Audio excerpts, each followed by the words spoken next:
The following production is part of the Play Some Video Games podcast network.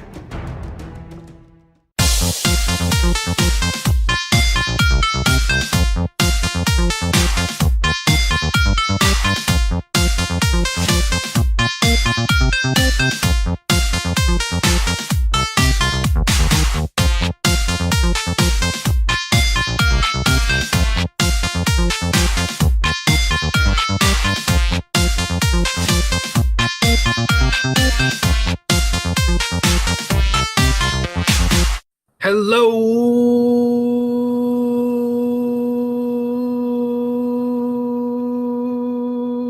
everybody, and welcome to this week's edition of Play Some Video Games. It is your host, who is now out of breath, Kevin. Oh, yeah. This is the flagship show of the PSVG podcast network. PSVG Prime, as the boss now calls it. Let's be honest. It's the show you all listen for. We understand. We get it. You come for the main event. You stay for all the extras. Speaking of extras, I have a few on this week with me. It's a PSXP invasion as I'm joined by Seth. Sir, how you doing? Doing well. I think you just called both of us extras. So, I don't know. You must be scraping the bottom of the barrel. It's better than calling you basic, right? Sure.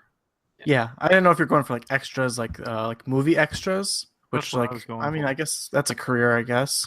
Or if we were just like extra, you know, like the kids say, we're so extra. That's what I was going for. That you guys are so extra. Okay. You're not basic. You're extra. So I haven't heard that yet, but I don't have a teenage daughter yet. So yet, yeah, you'll get to that. You'll get to that, Joy. So if you couldn't tell, the other person on with us this evening is the other half of PSXP, Justin. How's it going?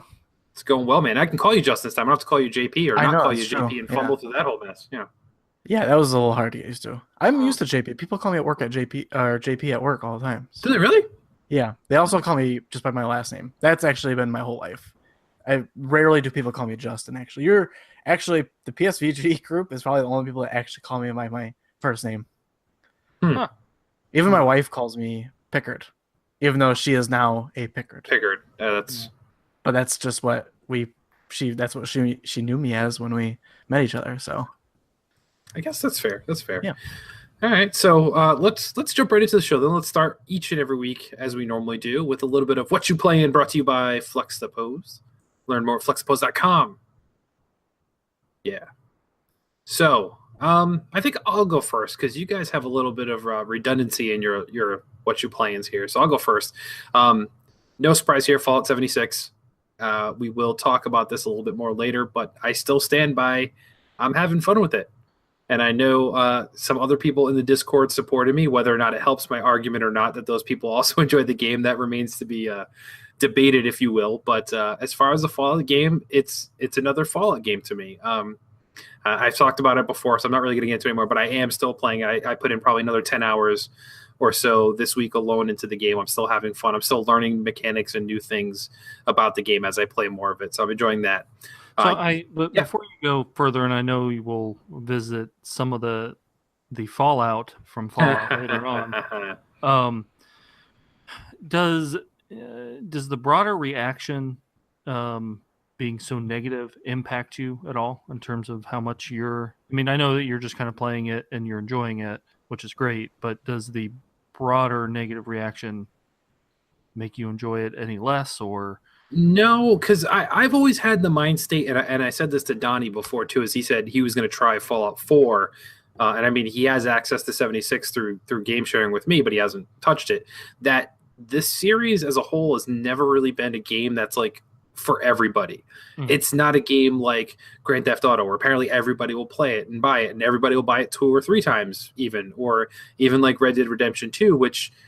We've seen a little bit of a slightly different fallout from that type of game where like everybody bought it at first and then it was kind of mixed reactions and people stopped playing it. Fallout 76 doesn't even sell even a fraction of what Red Dead Redemption 2 would have. So it's not the audience for everybody. The only thing I will say is I find myself typically with Fallout, I talk about how I enjoy the games and I never really push that on anybody else. But I find that with all the negative press, more and more people are coming to me with the story saying like, "Hey, did you hear what Bethesda messed up this time?" And it's like, I don't need to be the apologist for it. I enjoy the games that I always have, but I've never stood on, that mantle where I'll say it's the best game of its kind on earth. Or, we've had the debate here, which is a better platformer, Mario or Ratchet and Clank. We've had that in our own, PSVG world. I don't need to stand on that soapbox for Fallout because I know it's a flawed game. All of them have been, but it's always been something I've enjoyed. I enjoyed the story. I enjoyed the world. And I enjoyed the fetch questing and the gathering of supplies and resource management. So it's just something I enjoyed. But yeah, it hasn't taken away from it or made it any better or any less, I don't think. It's a little annoying to look at video game news every day, as kind of all of us do. And there's like 2 or 3 stories about Fallout, and most are painted in a bad light. All right. But other than Fallout, I've been playing and enjoying as well Battlefield 5. Talked a little bit about it last week. I only played the first maybe hour of it, but now I've sunk in a couple hours in addition to that, and even played the multiplayer a bit. The game looks great. I do enjoy the destructive environments. So as you're facing through, I forget the name of the mode now, but it's the online mode that Josh mentioned earlier today that we both actually played last night. I'm not sure if we were in the same game or not. We might have been. You play and it's war mode. Yeah. But it's called something else, though. Conquest? Maybe. That's like the traditional mode, so I don't know about that. But. Well, it's a team of I think up to 25 versus 25. Okay. And there's 2 squads, and it takes place over days. Okay. I remember hearing about that. Yeah. So it's fun because you have this map that day one starts off and you're in a town, at least the one I played. I don't know if the maps rotate or it's the same map, but it's like a town. It has your shops that you can run through. It has a big church, a chapel in the middle of the town, and the other half is where the other team starts off. And as you play through each day and you have this combat, the more areas you secure, your team or your army will win that day. And then you repeat again the next couple of days, where day 4 is a no reviving or respawning version. So once you die on that 4th day, that's it. You can't come back. So the last team standing is really what wins.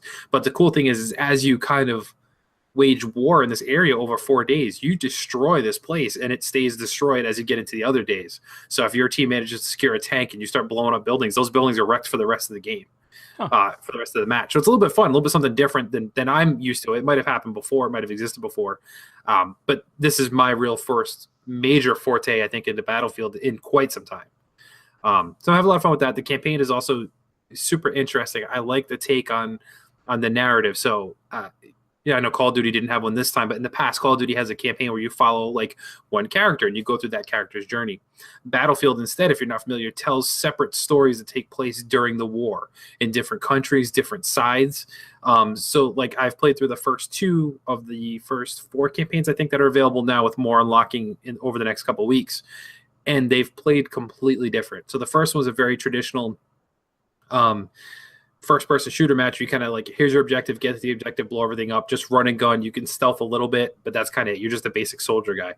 The second one, you use more, you had to be stealth. You use throwing knives a lot more to not trigger anything. But the whole beginning of that campaign, my character had skis, and I was in Norway, and I was actually skiing through the woods, but then having to jump off the skis and right into run and gun mode. So it's almost like a biathlon. Is that what it is, where you have the skiing and the shooting at the same time in the Olympics? Mm-hmm. Yeah.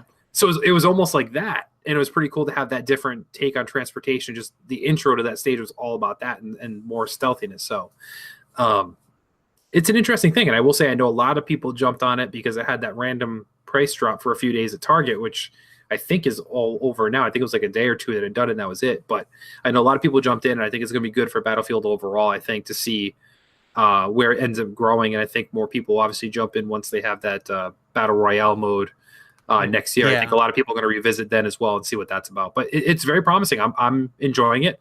Am I upset that I paid the $60 for it and I could have paid the $30? A little bit, but I'm still having fun with it. And you can't predict those kind of things, I think. So, yeah. 2 more things real quick. I played a couple hours of Little Nightmares, which I know is on Switch, but I played on the Xbox 360 because not 360, Xbox One, because that's where Donnie bought it. It's okay. I will say I know a lot of people are kind of into it. I know Lucas played it, talked about it on Flux Supposed a bit. That it's a kind of a short experience. It's about 4 hours, which I didn't play that much into it. I kind of played about 2 hours, I think. I like what it's trying to do, and I like the visuals of it, behind it, and kind of the symbolism and the different types of things, the creatures that can get you. Essentially, you're a child who wakes up and you're just running through each stage to get away from whatever said nightmare is, whether it's, maniacs with butcher knives, or it's little worms that will electrocute you, or just platforming things that will make you fall to your demise. That's kind of just the basic premise of the game. The controls are a little wonky, and I get why the game has to be so dark visually. But the problem I'm having is your only source of light in some areas is your character will open up like a Zippo lighter and flick the lighter, and that's what you get to see around, which isn't bad, and it kind of gets you a little bit nervous about, hey, what's hiding in the shadows? What could be jumping out to get me? But the problem is there's also a lot of areas in the game where you can't see the ground, but you're expected to walk through certain paths, otherwise you'll fall off. So it's like you can't see, but it's making you have to be able to see, or at least remember where the path is for long periods of time, but also run at the same time. So it's just a lot going on that I didn't think it was that, not crazy about it. Overall. So I mean, the people are paying $30 for it on Switch. I don't do it. I get why you would rather play as portable than sitting at a TV, which I think is kind of what the appeal of a lot of Switch games are. This one, it's a pass, so you get it for like $10 or less, I say. Yeah, $30 seems a little steep. Like I feel like it looks like it was inspired by like Limbo. Yeah, and, definitely. But like Limbo and what's the second? The follow? I can't remember. Inside. Inside. Yep. Those were only $20, right? Yep. Yeah, like 15 or $30 seems a little steep for like a 2D, platformer. For like the one like this that's trying to tell a short story. But do you know how long it's supposed to be? Lucas beat the whole thing in 4 hours. So yeah, $30 is a little cheap or a little steep. A little steep. I agree. And then the last thing I'll talk about real quick, which I don't have too much to say about yet, but it'll be a kind of a sneak preview. Hopefully by the time you hear this episode or a day or two after that, I am reviewing Floor Kids, which was originally released on the Switch. We saw it. You might remember it's kind of that B-boy dancing rhythm-based game put out by Adult Swim Games, I believe, where basically you're a character and you just have your different music and you do different break dancing moves like windmills and stuff like that. And it's all just kind of a dance rhythm type game there. I do have it on PS4 currently, so that review will be coming soon. All I can say so far, I've only played like an hour and a half. The music is fun. I definitely like the visuals. It's almost like a hand-drawn animation, but it's rough. It's like a rough sketch. So if you're drawing with like colored pencils and you kind of can see those marks where like, oh, they went over the circle a little bit too much, or this line went a little bit too far off the character. It kind of has that look and vibe about it, which is pretty cool. So it definitely captures the atmosphere of what it's trying to go for. But I'll report more on that in the official review as far as gameplay and fun and all that kind of stuff there. But so far, so good. So look forward to that coming out in the next day or two. But that's enough for me. Let's go with Justin next. And Seth, you can jump in anything you guys are kind of both playing, go back and forth. all right. Yeah, I think me and Seth are playing a few of the same games, but of course, Red Dead Redemption 2. I'm still playing through that. My thoughts haven't really changed too much on it. We did that review cast last 2 weeks ago or 2 weeks ago. 2 weeks ago. I still want to play through the story, so I'm working my way through that. I'm trying to avoid as much side content as possible, which I kind of feel guilty for because there's so much side content. It's like I'm ignoring so much and like avoiding areas of the map. And I think I don't know how at the end of the game I don't know how much is still left open to you or not. But like I'm gonna have this game for years and years. I'll play that side content at some point. I kind of just want to get through the story, the main story all the way through. Listen to a few spoiler cast and be done with it for a little bit. And then online came out this week, so I will definitely try to jump into that. Sounds like there's 8 story missions, or maybe 6 story missions right now for online. 6 that are available currently. There are going to be 8, and I imagine there will be more after that. Yeah. Are you? I think last time we talked, you were in chapter 4. Are you beyond that now? Nope, I'm still in chapter 4, but I imagine I'm on like one of the last or second to last missions because things are. It's not too much of a spoiler to say, but like every chapter is basically you getting into a sketchy situation and having to leave, and it's the whole moving the. You go to a new camp. Yeah, you get to know the town. Something big happens and you have to move. Yeah, I mean that's definitely like that's just how it goes throughout this. That's at least that's the way it seems it's going, and that's definitely what's happening to me right now. So I'm in chapter 3, starting to feel like I'm toward the end of that, where chapter 3 is kind of Well, and the characters mention it in some dialogue where there's like a sort of Romeo and Juliet thing where there's two families who hate each other. And then there's some star-crossed lovers involved, and so you're trying to play the families off each other for your own benefit. And so I'm at the point where we're doing things for both families, and my guess is it'll all come to a head pretty soon. Yeah, I think you're getting pretty close to the end of that because I actually really liked those stories. Basically, kind of playing both sides, and the two the kids from each family falling in love with each other. Yeah. There's some like fun ones in there. So, and for me it's what I've said all along, what I've been looking for. It's a Western game. We have so few of those. And as far as side content, I'm not a big, I'm not spending a lot of time going out and hunting for the legendary beasts and things like that. That's other stuff I've kind of ignored. I'm mostly just doing story things, but if I see something on my way to a story thing, I'll stop and do it. I did have a chance a few nights ago to play it for an extended period of time. So I spent a lot of time finally just around the camp playing poker, doing chores, talking to people that I hadn't really done yet. And I really enjoyed that. Definitely a game to get lost in when you have, if you have 3-4 hours, like you can get lost real quick and play poker for 45 minutes. So, I do, and I have seen, I forget where I read a story about the poker, how it's so low stakes. You're putting in $1 at a time, and I've only run into one story mission where it had you playing poker, and there were some life kind of stakes, but that was just to introduce poker. So there's no real penalty if you lose, and there's nothing big to be gained if you win so far. I would totally play, like, if there was like a really high stakes game where like you could basically lose all your money in a single game of poker, I would totally play that. Like that would make it really fun to me. Is like, all right, this is $1,000 game of poker, like let's do it.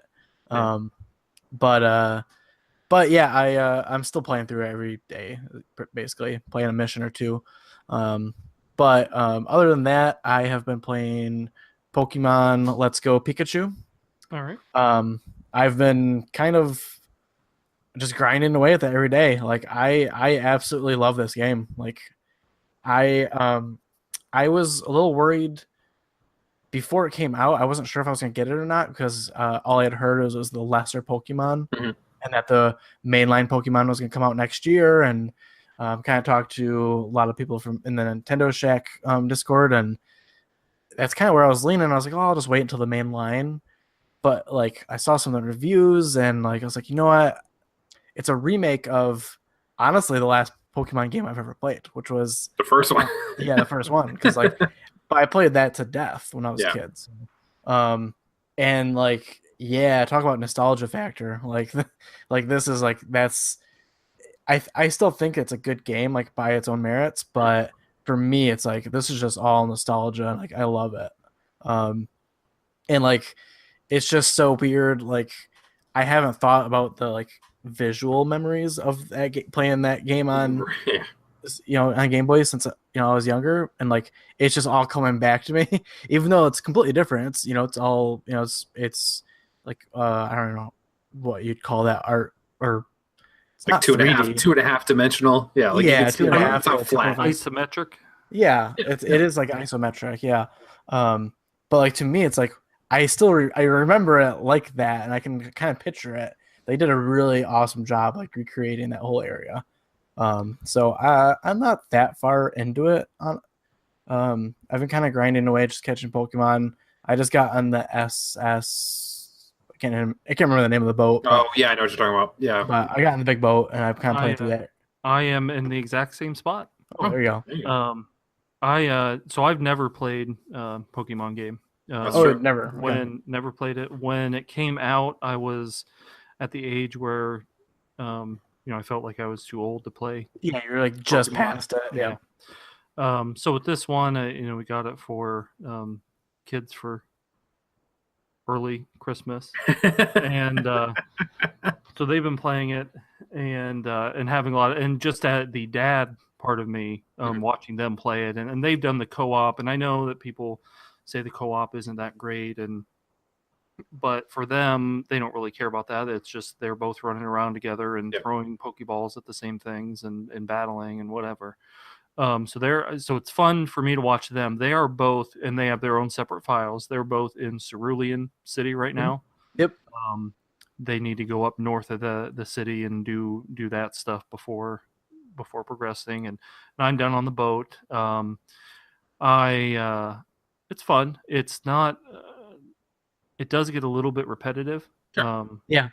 But that's all right. I mean, that's kind of Pokemon. There's like a lot of grinding, and then they took out the fighting mechanic, which I think it's a fun move, but it makes it feel even more repetitive because not only are you doing a ton of battles, but instead of actually like battling, you're literally just pushing one button, Right. and you just keep pushing it and pushing it, or feed them the berries or whatever, which like sometimes works, sometimes doesn't. But like, yeah, it's a fun game. It's like it is definitely kid oriented, so it's like great to hear that your kids are into it. Oh yeah, it's funny that out of all the people now that have bought this game, like in our little circle community here we have going on, that the only people prior to launch that were actually excited for it was Donnie and Caro, and now like almost everybody is playing it. We're like, we're having fun with this. This is actually fun. And to the second point I want to make real quick too is, Justin had mentioned like these changes make it feel different, and they're welcome changes as far as the style, make it feel a little less grindy. It's still repetitive, but less grinding. Like you're not running and constantly being attacked randomly, then having to beat the Pidgey and then catch the Pidgey. It's like, no, you got the Pokeballs. You can run away if you don't want them, or you can try and catch them if you want. It's a lot easier. I have a hard time now thinking if they were to go back to a air quotes mainline Pokemon game, do I want it to go back to that all the way now? It's like, personally, I don't think I do. I like just the way you catch them now and only have gym battles and trainer battles, not just having to fight everything that comes your way.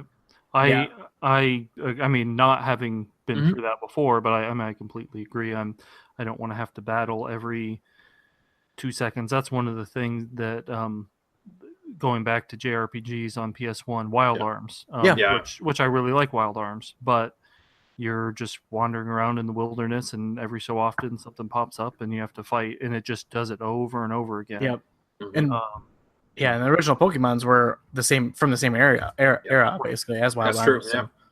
But from what I've heard, before this game, the last Pokemon games, like they've never evolved. Like JRPGs have gotten a little bit better about that in some ways.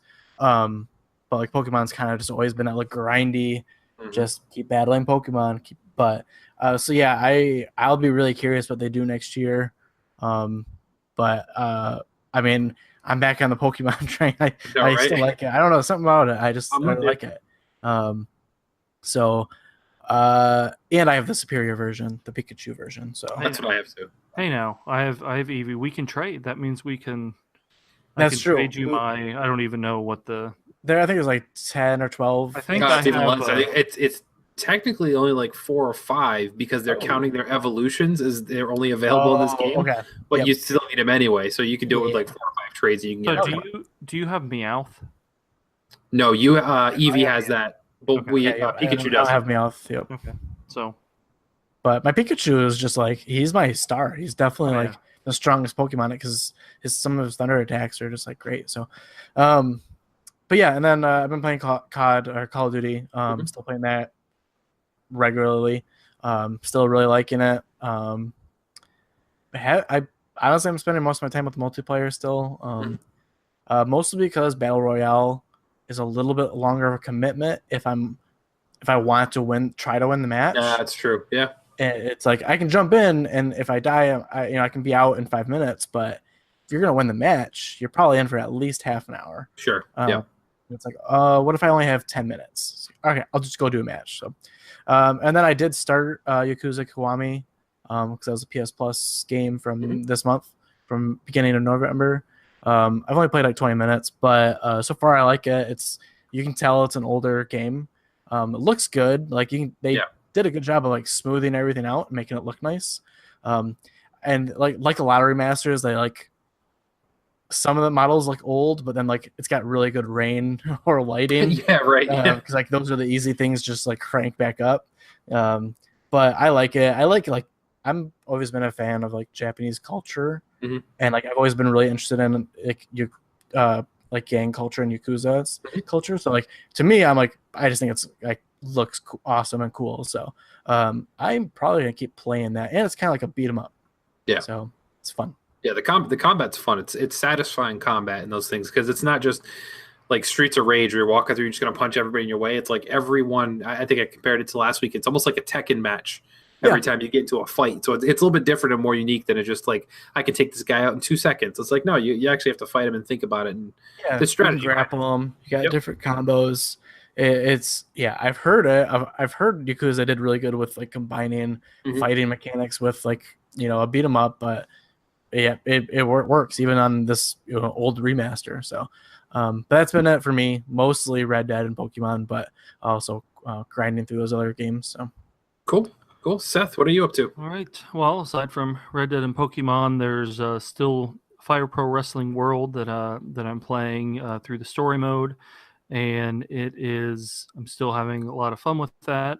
The story mode, again, as I've said on PSXP, is very cheesy. You'll play story mode, the match, and then in between the matches, it's a visual novel with just a New Japan wrestler popping up, and they make funny facial animations, and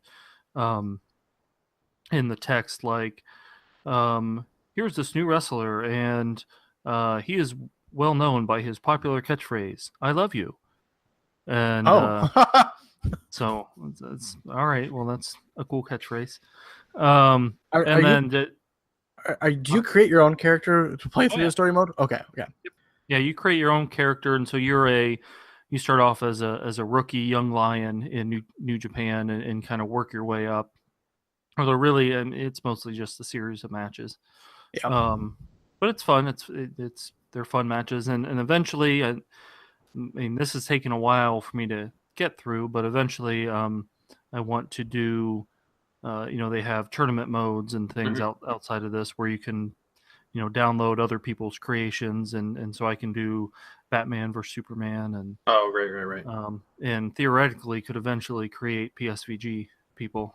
I was gonna say PSXP versus Nintendo Shack. Because PSVG has never had a online wrestling game tournament before. And other than that, I've played a mobile game called Marching Order, which is from the same developers as on Switch, the two things, Snipperclips, the Snipperclips developers. So in Marching Order, it's a little marching band, and it's like animals. So it's like they have all different animals: a lion, an alligator, duck, and you read tweets from them, and it'll say, like, one of them will say, "I like being right in front of the flute," and then one of them will say, the duck will say, "Don't put me next to the alligator." And so by reading the tweets, you have to put them in order and then press OK. And there's two modes. There's one where it's just it's not timed and you get as much time to do it as it takes you to figure out. And then there's another one where it's timed. You get 60 seconds. And then as long as you complete each round within one or two moves, and then adds a certain amount of time back onto it, and you just see how long you can last. It's a mobile game, pretty easy to do, and simple to jump in and out of, but it's fun. And again, I like Snipperclips so much. It's good to support that developer again. So it looks like it just came out today. Today or yesterday? I gotta say, because it right now has perfect 5-star rating on Google Play. Yeah, it's fun. It's simple, but really, Snipperclips was simple, and then the concept, right? And that's about it. All right, fair enough. All right, well, that wrapped up then. I say, guys, it's time to get into the meat and potatoes of the show. It's time to check out the news of the week. This week in Play Some Video Game News. So, it's that time of month again. We're ready to talk about what games we can play, air quotes, for free in December. And we'll start over in Microsoft land. They did announce today Xbox Game Pass new editions coming. Will be The Gardens Between, which got a lot of hype as being a Switch game, which clearly it's not just a Switch game. It's coming out here. So you'll be able to play it for free on Game Pass. Mutant Year Zero and Strange Brigade are all coming in December, and that's on top of the 16 games that they announced at XO18. So these ones are an addition that are coming there. Gardens Between is available already. Mutant Year Zero is available on December 4th. So actually, as your day after you're listening to this, you'll be able to get that one. And Strange Brigade will hit in December 6th. They also noted that there will be more coming, so they're taking note to plug their Instagram and Twitter that there will be more games announced as well upcoming. So that's interesting to see. I know Josh was excited for Strange Brigade to hit, as was Kyle, and Callow had played The Gardens Between already on Switch and said it's definitely worth checking out. It's a nice, relaxing game, he said. So it's kind of cool additions to Game Pass there. Nothing stellar, nothing groundbreaking, nothing earth-shattering there, but still it's great to see that every single month they've been consistent with adding more and more content to the service that, let's be honest, even though you guys are over there in PlayStation Land, this is a great value and a great appealing thing that I would love if it was on every console, to be honest. But now, and I agree, and the Game Pass is a great value. PlayStation Now has gotten better. Yes, and you can download games now. Yes, it's still just a little. It's still more higher price though, isn't it? 20. Yes, it costs more. $20 a month, or I don't know how much per year. So it does cost more, and I'm not to the point where I would do that, but right. But it's not like there's nothing. There still is good value there. But here, The Gardens Between looks cool, and Strange Brigade. Just to me, it reminds me of, I think you're an explorer and it's in the 1930s. It reminds me of Indiana Jones. Only I think you're a team of explorers or something. Yes. Yep. So it looks cool. Yeah, be worth checking out. I'll check out a few of them for sure on Game Pass as we go there. So, with that being said, they also have announced their games with gold, of course. So 4 games as always. 2 Xbox One games, 1 Xbox 360 game, and an original Xbox game added this time. And of course, with the way Xbox operates, all of these are backwards compatible, so you'll be able to play all of them on your Xbox One. We have Cube 2, which is a puzzle game. Never Alone, which is kind of an adventure type game. I want to say it's trying to find the best comparison because I did play this one. It's along the same lines as like Journey, I would say. It's probably the closest thing I could think of that it's similar to, where you're an Alaskan girl who has an Arctic fox as like a friend, and the two of them kind of make their way through this kind of platformer type story there. And you actually learn traditional native history and culture through this game as well. So it's not just you're playing through this, you actually learn stuff in between levels and worlds. So those two are available. So Cube is available December 1st to the 31st. Neveralone is available December 16th to January 15th because Xbox likes to complicate the way they release these things. But the Xbox 360 title is Dragon Age 2, which everybody kind of knows the Dragon Age franchise. So while probably not as good as the last one, it still is a decent game. I think the Dragon Age 2 is the black sheep of the Dragon Age franchise. I think that's one everyone hates. Yeah, see, I liked it better than the first, but not as much as what was the last one? Awakening? Inquisition. Inquisition, that's it. Sorry. Yeah. And then the last one is the original Xbox game Mercenaries, which I don't know if I'd go back and revisit original Xbox title, but it's a favorite of Nathan's, so he speaks highly of it. So it might be worth seeing just what they've kind of done to make it backwards compatible and see if it's enhanced at all, I guess. And Never Alone also, I should point out, is one of Coach Mo's favorite games, period. He was so insistent that I play it. He actually bought it for me, gifted it to me over the summer, I believe it was actually. So I played it a while ago, and he speaks extremely highly of that game. And I will say it's definitely a unique little lighthearted adventure game that doesn't take a whole lot of thinking, and you can kind of just relax and chill your way through. It's worth checking out for sure. On the PlayStation side, they of course announced their PS Plus titles for this month, and this month we are getting on the PS4 Soma, which is a sci-fi horror title from Fictional Games, the creators of Amnesia. It's an unsettling story about identity, consciousness, and what it means to be human. Delve through locked terminals and secret documents to uncover the truth beneath the ocean waves. So this is actually a game I was always interested in getting, and I almost purchased it a few times, I think, on sales, but I never pulled that trigger. So I'm happy to see this one up on there for sure. Were either of you interested, or have you already played Soma? So I'm same as you. I've heard a lot of good things about it, and it looks really interesting. And I think it's been as low as $6 or $7 on a lot of sales. So it is neat to see it there. I don't play a ton of the horror genre anymore, but I think this one is more just setting wise and it's atmosphere more than anything. tense. Yeah, atmosphere. Less than jump scares and monsters and things like that. So I don't like horror games basically at all. They just they give me heart issues. I tried playing through Dead Space, didn't like it. It's first jump scare that came out of me, I was like, nope, I'm done. But this one, because it's sci-fi, and it seems more atmospheric. I've been interested. I'm a big fan of the Giant Bomb guys, and I remember this game was talked about a lot during their Game of the Year back when it came out, because it had interesting story stuff. So that makes me want to play it. Cool. Like the Amnesia series, it's that looks kind of just like a dumb jump scare game to me, which is fun, for people who like that. But from what I've heard, this has got more, I don't know, stuff to think about, I guess. Mm-hmm. Agreed.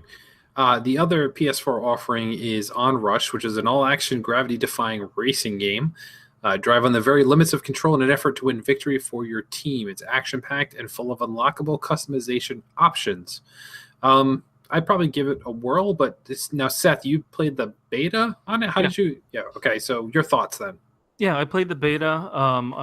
It's from Codemasters, which develops the Formula One racing games and the rally, the dirt games, Dirt Rally and Dirt 4. And I really like Codemasters. And of course, this also is the team. They brought on the team that had developed Drive Club for PS4 that PlayStation let go, and they went over to Codemasters. So I like the team, and I like the publisher. The beta at the time, the biggest thing is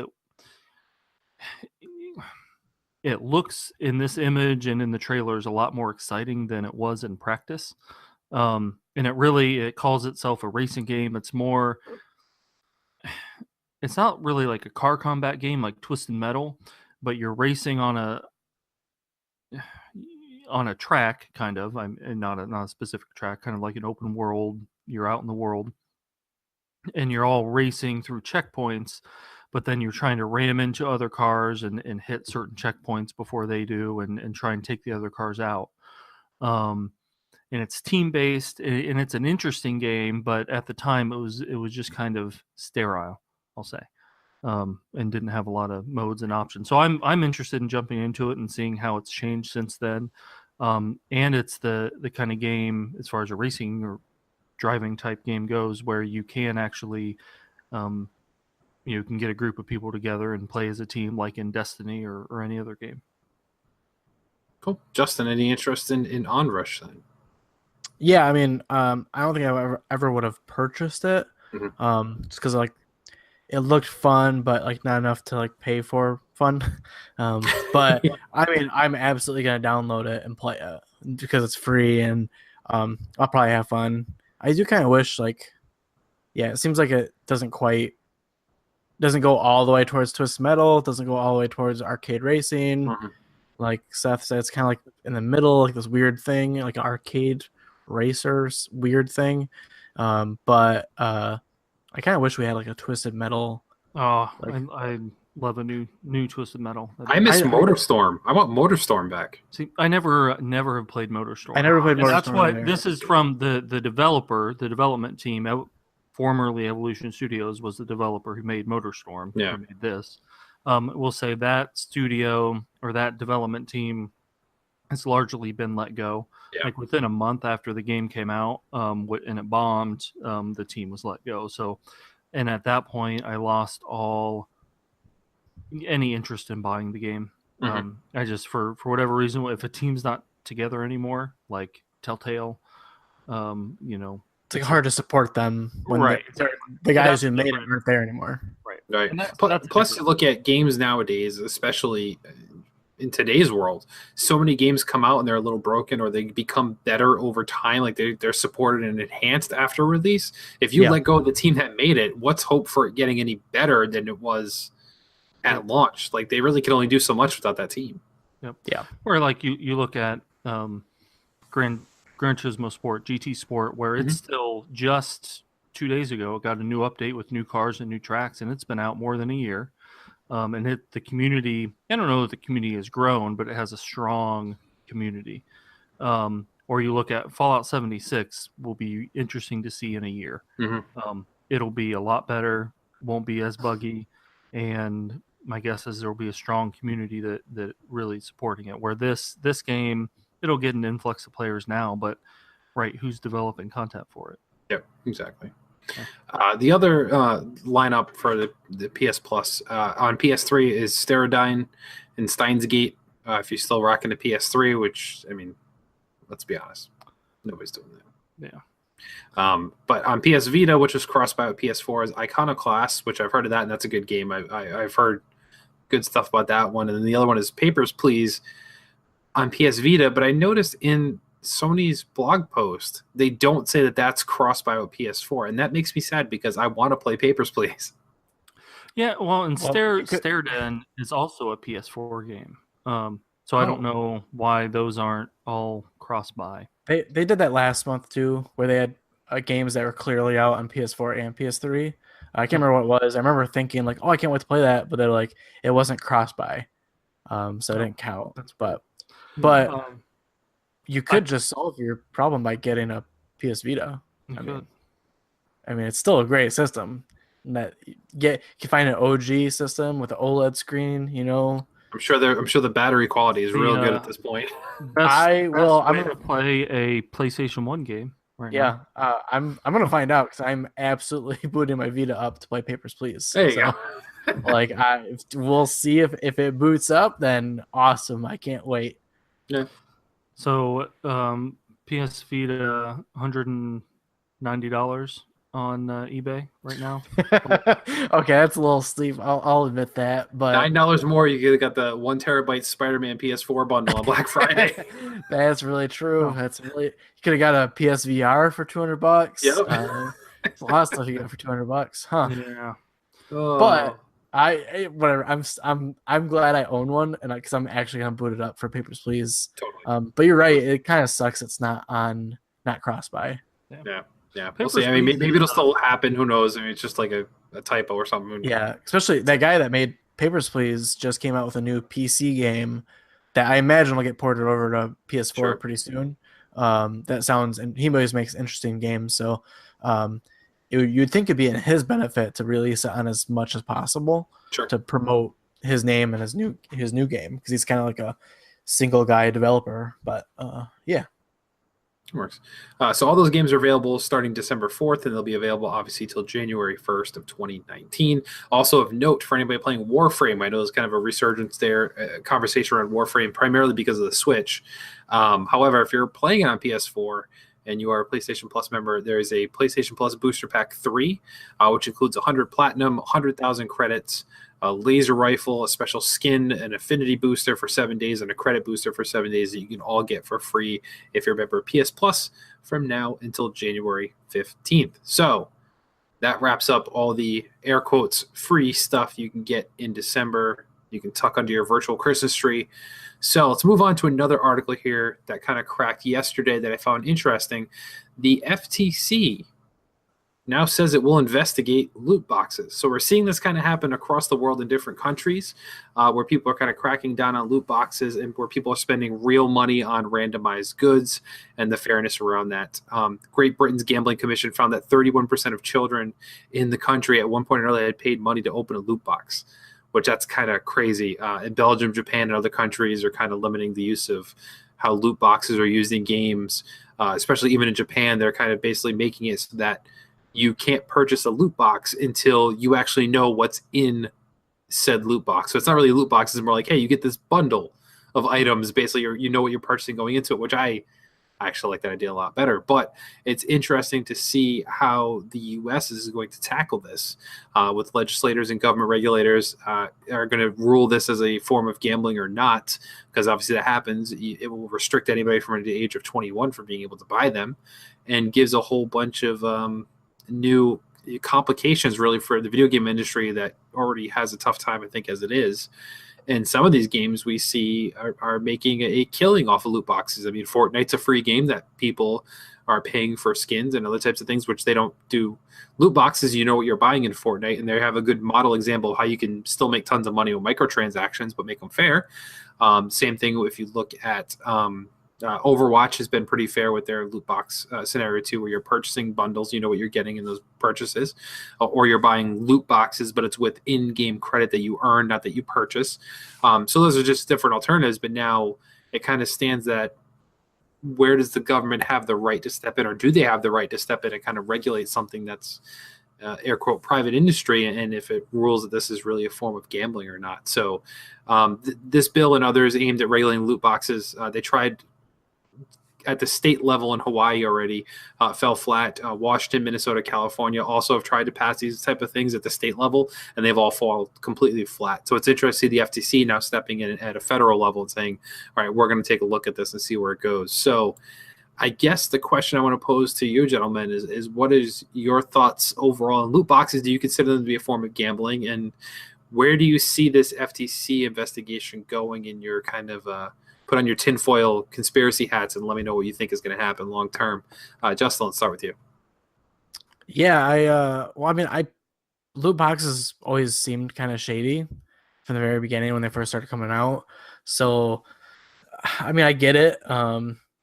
And I'm sure this probably came about because, kids were spending money on loot boxes, and and parents weren't happy because kids, let's say your kid comes to you and says, I want to spend $5 on something. And then 10 minutes later, he comes back and says, I didn't get anything with that $10. It's like, okay, well, that sounds like gambling. So, I think that's what it all comes down to, is like, they're trying to make sure this isn't gambling, or like where you're not gambling your own money for something you may or may not get. So, I don't know. Fortnite has proved that you don't need loot boxes, so why put them in the games anymore? In-game currency, that's different. Go ahead and put them in, whatever. It's kind of like a fun thing. It also kind of controls how rare items are in the game, but don't control the rarity of items and stuff with paid money. Just don't do that. So unless you can just straight up buy something, I don't think it's really fair. So with that said, there's other forms of like gambling and air quotes that aren't regulated. So some would say that I'm gambling when I buy a Taco Bell $5 box to win an Xbox, but and I don't get an Xbox whenever I buy one. So I'm gambling. I'm gambling with my arteries and my money. So your digestive tract. Yes, exactly. So we'll see if they do anything about it. It's the government, so it'll probably take 5, 10, 15 years to actually come down on something or make a conclusion. It'll probably depend on how they can possibly tax the yes on them is where it'll go. I would like them to tax it, and then immediately every single video game is just like, nope, we don't have loot boxes anymore. Hey. Mostly, I agree with what you guys have said. Where EA says it's unlike a slot machine because you always get something in return when you purchase a loot box. The most I don't do a lot with them. The most closest I have is like Madden, playing. Like I've tried to get into Ultimate Team, and I usually I play for a little bit, and I just can't play enough to keep up with it without spending money, which I'm not going to do. But when you buy a new Madden game and you get 10 card packs, well, within that 10 card packs, if I get a bunch of Cleveland Browns, I'm in bad shape. But then as soon as you draw the 2005 edition of Sean Alexander gold card, level 100, right there, one, your team is a lot better, or two, you can put that up on the auction house, and if it's rare enough, people will buy that from you using the in-game currency. But that's essentially it does essentially get to be like gambling, because if you can make $20 in-game currency off of that, then that's $20 that you can put back into the game and not have to spend your real life money. So I don't know, it's a tricky thing, and I don't see how it's regulated other than just saying no, this isn't allowed. Yeah, the randomized part of it. Right. So yeah, we'll see where it goes. I'm sure we'll hear something over the next year or so. As we know, these things take time, especially once you get the government involved. So we'll keep you posted on the developments in that. The last thing I kind of want to talk about here, it's a air quotes review piece that was on Kotaku, which I always take those with a grain of salt, but I thought this was interesting. So they mentioned, the headline is Genesis Classics on Switch is the perfect way to play old games. So Genesis Classics has been out on PC, PS4, and Xbox One already, but it's just hitting Switch next week. And once again, it's a compilation of retro games, which has been on pretty much every single console since Sega stopped making consoles themselves. They've put out these different types of collections, if you will. But this one is done a little bit differently. It kind of gives you the overlay of the whole entire game is like an old bedroom from the early 90s, late 80s era. You have your CRT TV, you have the VHS player on there, and you actually have a shelf with your Sega Genesis boxes there, and you actually pick your title. You see the cartridge go into the Sega Genesis, and you actually play through it on there. You could rearrange your favorites, kind of put the games you don't play at the bottom shelf, wherever you want to do. But I think the main reason I wanted to bring it up is we've kind of talked about this a lot, especially even in Nintendo Track has mentioned this a lot, is that this is kind of what we want to see the classics, the Nintendo Classics line do on Switch, where, hey, just give me a cartridge of all these games on here instead of having to buy a separate thing, and be able to play all my favorite types of games in emulation style here too. So it's really cool. I mean, there's not a ton of great games, I think. There are certainly classic and iconic games from the Genesis era, but there are very few I'd want to go back and revisit. But honestly, some of them are in this collection here. So I guess the kind of point of conversation I want to bring up here too, and you guys can bring up whatever else you like, is this the example of what we want to see in collections going forward, as opposed to buying each game individually for a fee in like a virtual console style, or having to buy a PS1 Classic to play my PlayStation Classics or a Genesis Classic to play them?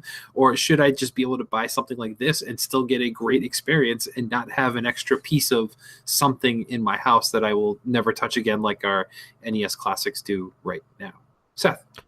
Yeah, so kind of your last point there is my exact thought on it. I have the day that this drops is the day that the PlayStation 1 Classic comes out, which I don't think any of us on PSVG are getting, except maybe Devin. I'm not sure.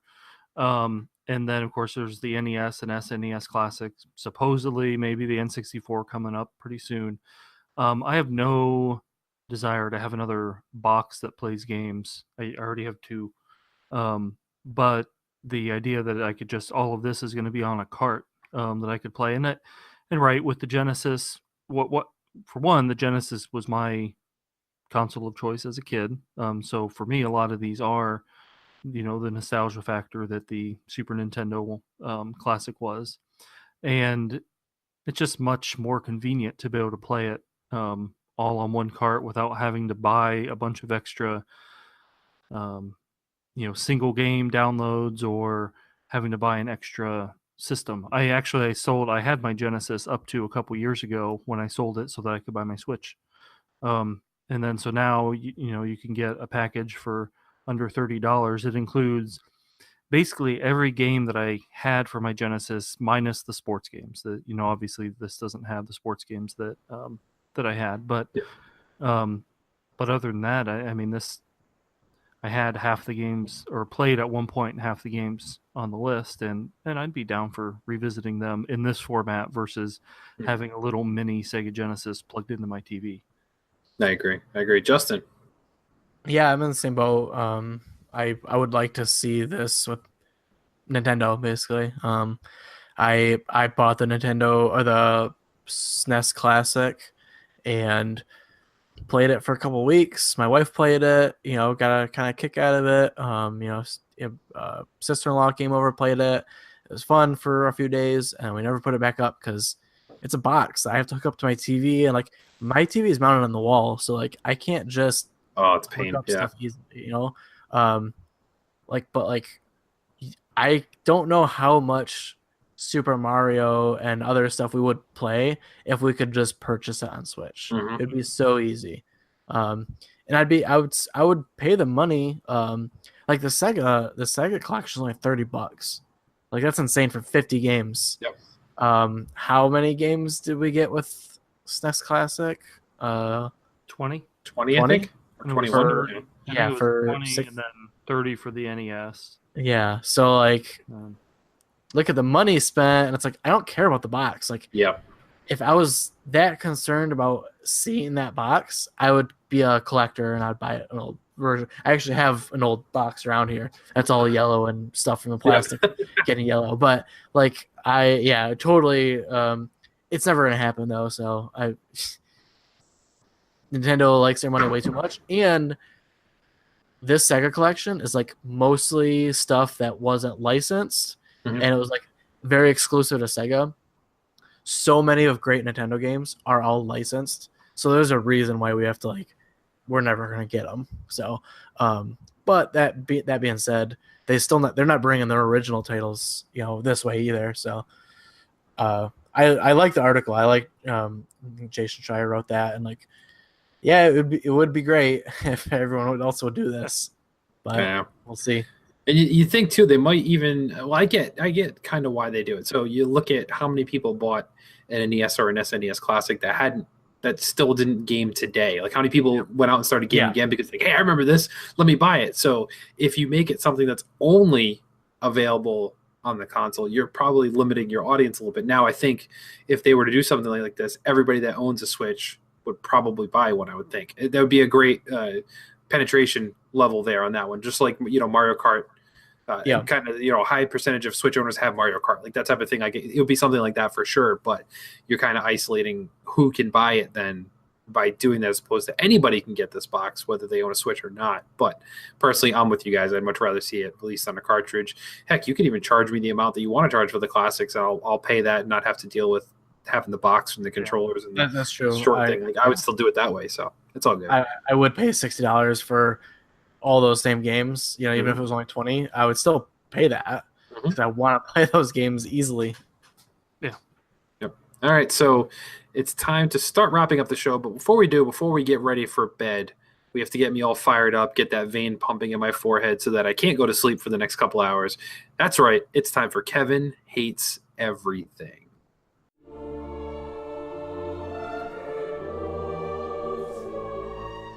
He used to enjoy games like Mario and Zelda. He used to like Bethesda and the New England Patriots. He used to love to visit the Nintendo Shack. But now, Kevin hates everything.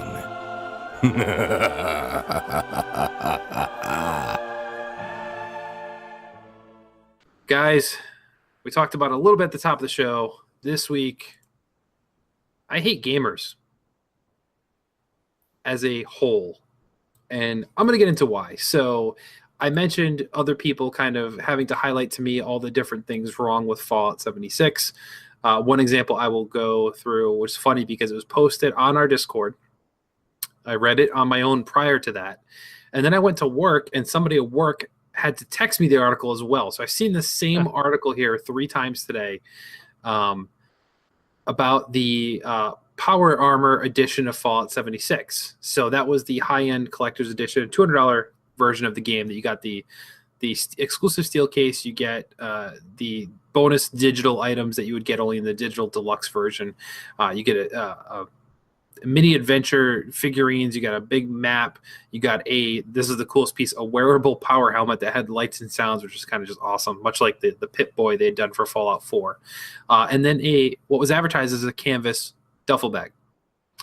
Well, this version of the game was delayed due to the additional product, so it was shipped out later than everything else. So that I understand, like in my mind, that's kind of unforgivable. You have people who wanted to pay extra to get the super ultra version of this game, but it got delayed so bad that they gave those people digital codes so they could go ahead and play the game before they actually shipped it to them. So that's a problem number one. But when they opened the big cardboard box that had all the goodies in it, the nice canvas bag was a nylon, really crappy bag instead.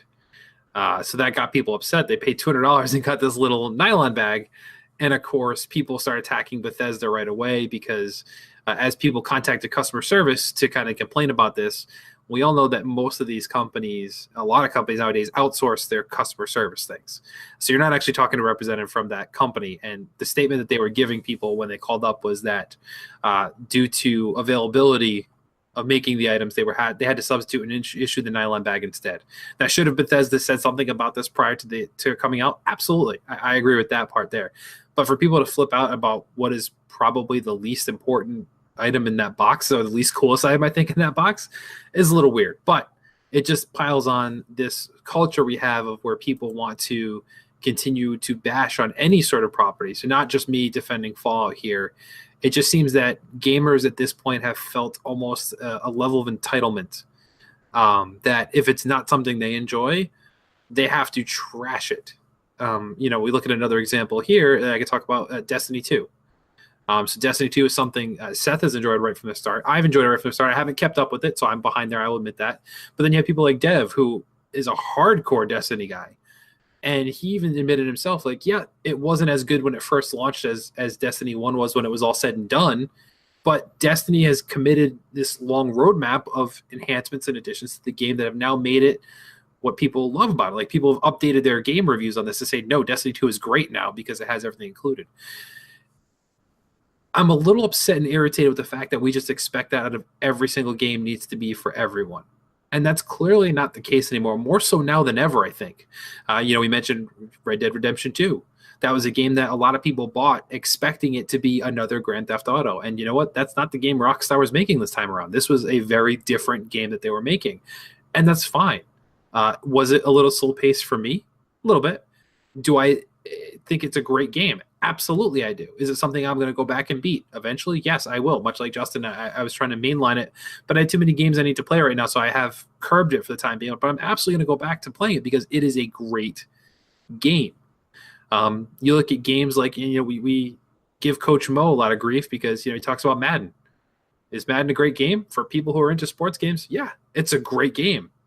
But we all kind of have this culture where we just feel the need to harp on it and almost poke fun of anybody else who enjoys something because it's not made or meeting their personal expectations. In what society, what part of our lives today do we walk into something expecting everything to be perfect and then complaining about it when it's not? So, for example, Seth, you walk into work today and, something happened that you had to deal with on the PR side of a school that you don't want to deal with.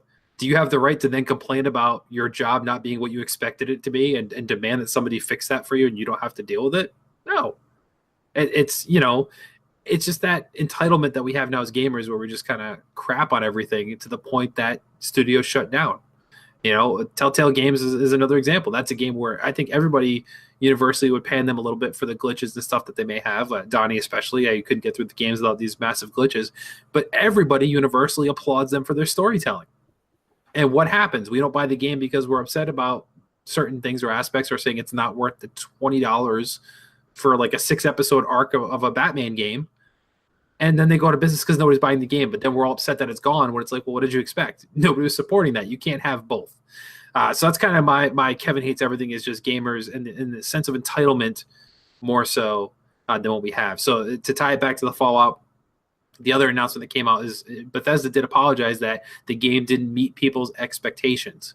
Now, that's what I want to point out very carefully here. Everyone's like, oh, they got Bethesda to apologize. Okay, they didn't apologize for Fallout 76. They apologized it didn't meet people's expectations of what it was going to be. So clearly it's what they expected it to be at this time. They've already roadmapped the next 2 updates that are coming out in December and say, here's what we're adding to the game.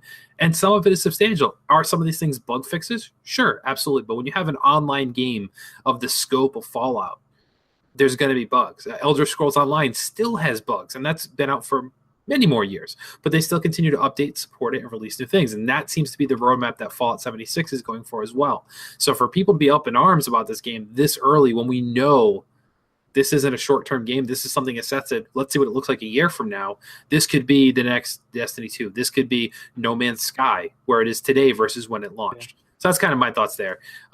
Seth, let's let you go first in your kind of thoughts here on gamers and entitlement and just kind of the harping on games not being what they want. Well, I asked you at the beginning when you were talking about Fallout 76 whether it has impacted your enjoyment of the game at all. No Man's Sky is a game I still enjoy and jump into occasionally, and it's been out for 2 years now, I think.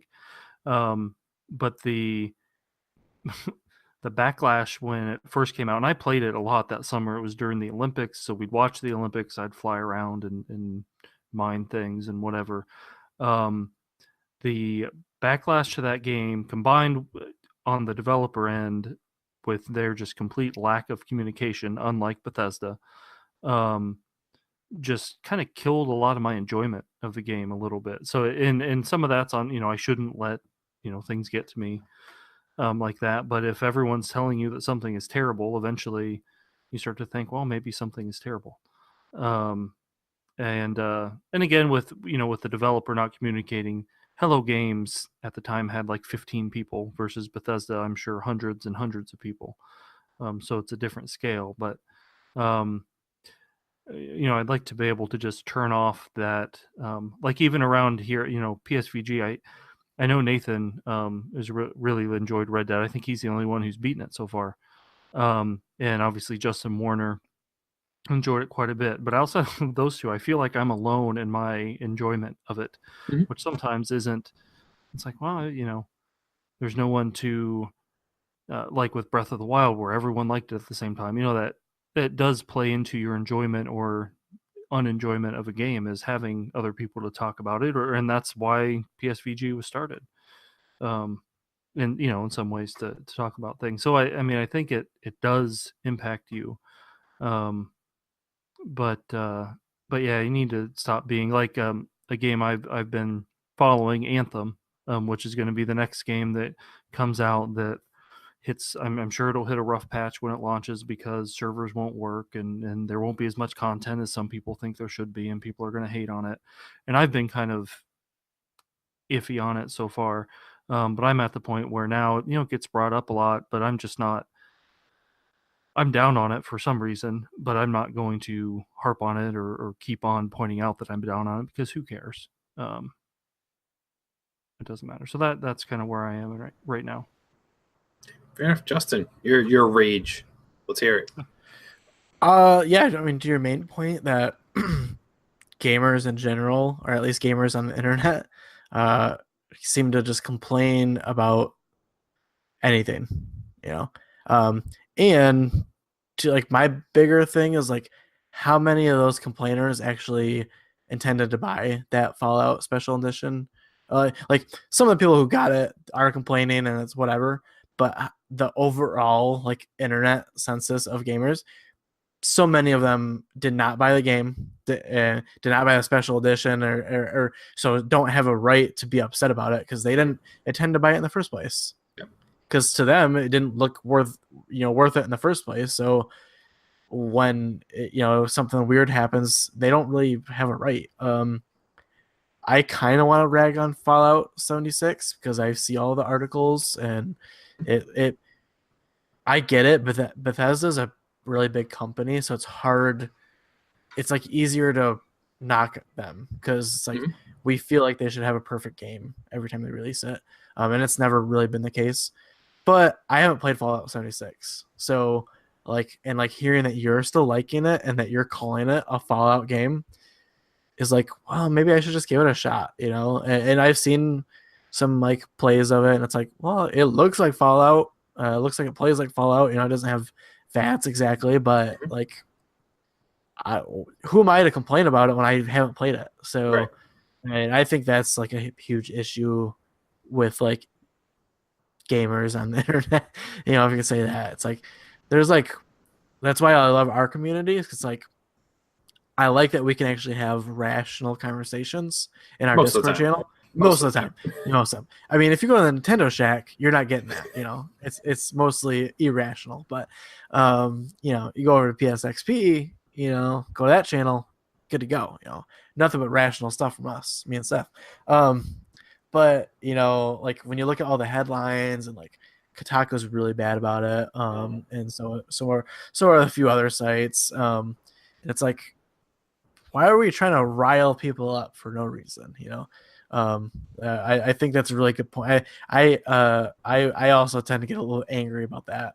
I tend to get angry about that, and more than just games, kind of politics in general. It seems like that's the thing to do now, is just rile everyone up. But in my opinion, it's just like, if you didn't buy the game, or you didn't buy the special edition or whatever, not really your place to talk about it, because you weren't personally involved. You weren't personally offended by it. So what do you care if it's not hard, for you? it's hard to be outraged if it didn't affect you. Yeah, if it was never gonna be for you, what do you care? So, and you know what? To their credit, they came out a good month ahead of time and said, "Hey, this is gonna be kind of buggy in the beginning because it's an online game." And it's like, I don't know. Red Dead Redemption 2 online is having some issues right now too, and like I don't see as much backlash, Right? because everyone loves Rockstar. So, well, I mean, to be on that point, this is a different point, I guess, but yeah, Red Dead Redemption 2 has 100-hour plus single player story mode, and the online stuff is clearly that it was a beta and it's an extra thing. That's a good point. But that doesn't. Yeah, I think, but yeah, still in general though, I think that's what people give passes to people to companies they like, and if they don't like them or they want to hate on them that particular day, then they don't give a pass. So, yeah, you're justified in your hate this week, Kevin. There we go. Cool. And thank you to a couple people out in the community too for last week's Kevin Hates Everything. And a lot of people reach out to me saying they enjoyed that, and they can empathize with me and my strife with my teenage daughter and the boy, if you will, that's hovering around lately. So thank you everybody for that feedback. I appreciate that there. Dude, I missed last week's episode. Now I have to go back and listen. So yes, you do. I'm actually excited now. It was the first non-video game related Kevin Hates Everything I've done. So I can't wait. We're excited. Yeah, it's good. All right, so that wraps up the show for this evening, everybody. Thank you for listening, and thank you for telling a friend. Don't forget to check out the website over at psvg.blog to find everything for your place of video game related goodness. Click on that Discord link. Join us in the Discord that we reference so often, because it's a great way for all of us to interact with each other and just continue to add to that great community we have, and reach out to every single day. So Seth, where can people find you, sir? Well, they can find us on Twitter at PSXP Podcast, and also listen to the PlayStation Experience Podcast, which in 2 days, the next episode of that will be releasing. And you can find me on Twitter at Seth Joseph Roy. We're getting into basketball season, so you can see actually Kent State basketball is doing pretty well right now. So if you care about things like Kent State basketball and cats, you can follow me on Twitter. So you can follow Seth for cats. Justin, where can people find you with pictures of your dog? At Justin Pickard on Twitter. So, and then the PSXP feed. I feel like we're having more and more fun with that every week. So. Oh yeah. Absolutely. And there is, if it's not out already, which I don't think it will be by the time you're hearing this, big announcement from PSVG coming soon, everybody. So stay tuned for that. But more importantly, we ask as always that you never stop gaming.